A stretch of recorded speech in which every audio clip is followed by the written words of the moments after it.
A recent report has outlined exactly why Canada, its automotive industry, is in big trouble. Hello, my friends. Welcome to the channel. It's great to have you with us. I personally love Canada. People from Canada seem to be so friendly. And, Canada's economy, it is sort of struggling a little bit recently. Now, Canada's auto industry isn't bent though. It's broken, says Automotive News. That's the warning from BMO Economics, which says Ontario's auto sector will face permanent damage if Canada and the United States fail to resolve their trade dispute. The US and Mexico have pulled far ahead of Canada in auto production. Automakers assembled 1.2 million vehicles in Canada last year. That's down 8% from 2024. That decline may not look as troubling in isolation. BMO's senior economist Eric Johnson wrote in the report, Recharging Canada's Auto Industry, but it represents a 33% decline from 2019. In other words, Canada's automotive industry appears to be shrinking every year. By comparison, US production held at 10.4 million vehicles last year, down 3.2%, and only 2.3% below 2019 totals.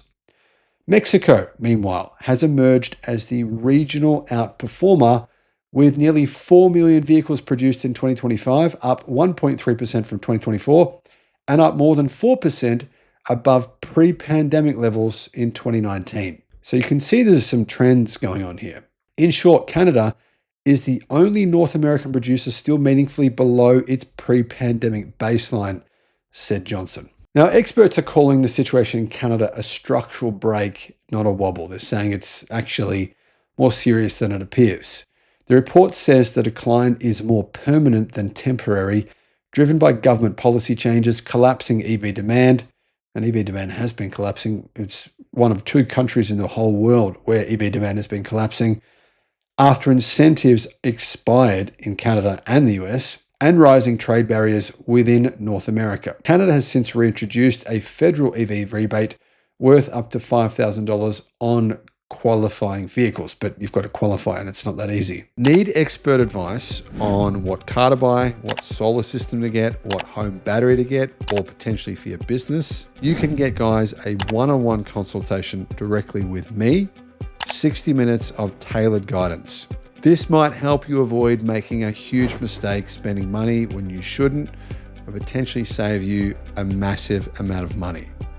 Click the link in the description below because I can assist you, and why not? The link is in the description. In an interview with Automotive News Canada, Johnson said the decline in Canadian auto production is structural because the country's manufacturing footprint was tightly tied to passenger cars just as the North American market rapidly shifted towards SUVs and pickup trucks. So they're making the wrong type of vehicle, essentially the production lines. Between 2015 and 2019, General Motors eliminated the Chevrolet Impala, the Chevrolet Camaro, and the Buick Regal from its lineup, all were built in Oshawa, Ontario. The automaker also moved production of the Chevrolet Equinox and the GMC Terrain to Mexico from Ingersoll, Ontario. They were replaced with the now discontinued electric bright drop commercial van. Meanwhile, FCA, before it became Stellantis, ended output of the Chrysler 300 at its Brampton, Ontario factory and did not build a Dodge Challenger or Charger in Canada between 2023 and December 2025, and that's not going to change anytime soon, is it? The report said that when product cycles came up for renewal, Canada was poorly positioned to secure new light truck production. Pandemic disruptions, semiconductor shortages, labor costs, and tariffs compounded the problem, leaving plants without replacement models. Canada was a little bit unlucky in that we produced a lot of cars at a time when the market was shifting heavily toward light trucks. If Canada just happened to have been allocated more of the light truck and SUV models, we'd be in a very different situation today, the report said. Stellantis hasn't built a vehicle in Brampton since 2023, while Ford hasn't produced any in Oakville since May 2024. General Motors Oshawa is currently running at 2/3 capacity, having cut a shift this year. And guys, there's no way in the world that the automotive industry in North America is going to increase its size. It's going to continue shrinking. So this decline in Canada, it's not just Canada that will be affected.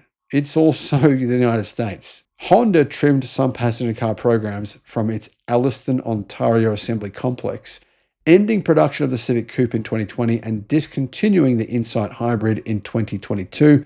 But the plant remains central to Honda's North American footprint as the global lead factory for the Civic sedan, while the hatchback is built in the US. However, economies of scale is the problem here. A widening gap is emerging between production and consumption.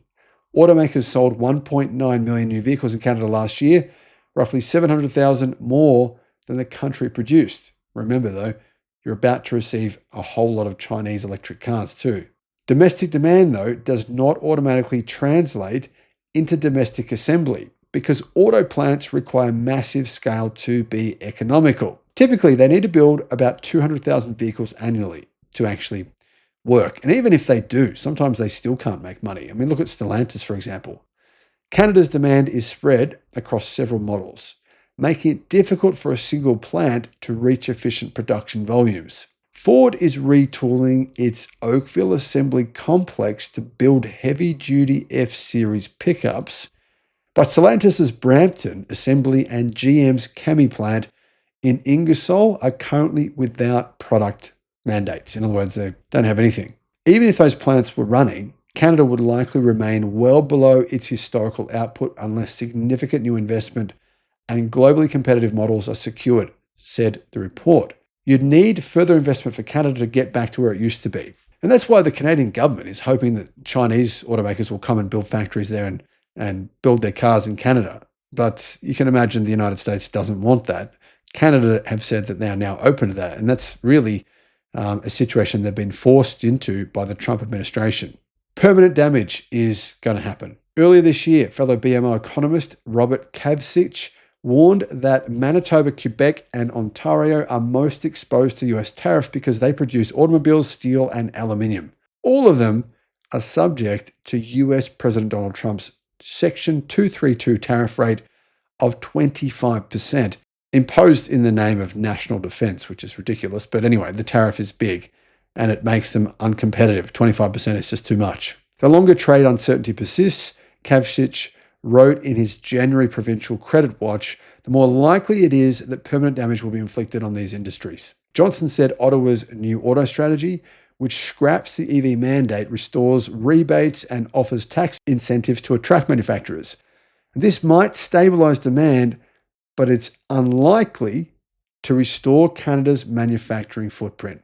Canada can no longer rely on the traditional model of deeply integrated, tariff-free North American auto production, he said. Unless US tariffs are eased or cancelled, or global competitive dynamics shift materially, which is unlikely, Canadian auto production is unlikely to return to its pre-2020 levels ever. And a terminal decline of Canada's automotive industry is in play.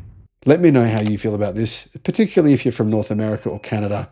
Let us know in the comments. Guys, if you want to install solar panels, a home battery, or a home charger, the best way to do this for your situation is to go to the links in the description below, and they'll take you to a page where you can compare everyone. So depending on where it doesn't matter where you live, a lot of people email me all the time saying, well, what solar system should I get? Who should I go with? What battery should I get? What electric charger should I get? Well, click in the links in the description and you can actually compare all the different choices and find the best deal for you. I'll put that link in the description below. Additionally, there is a battery savings calculator link and also a federal battery rebate calculator. I personally have found that I'm not paying for electricity at all, and that's including charging my 2 electric cars and also running my home power, my home sauna. Nothing, not paying anything at all. And I think a lot of people are getting misled. They think that getting a battery is not worth it. Actually, I think it is worth it. So those links are in the description below.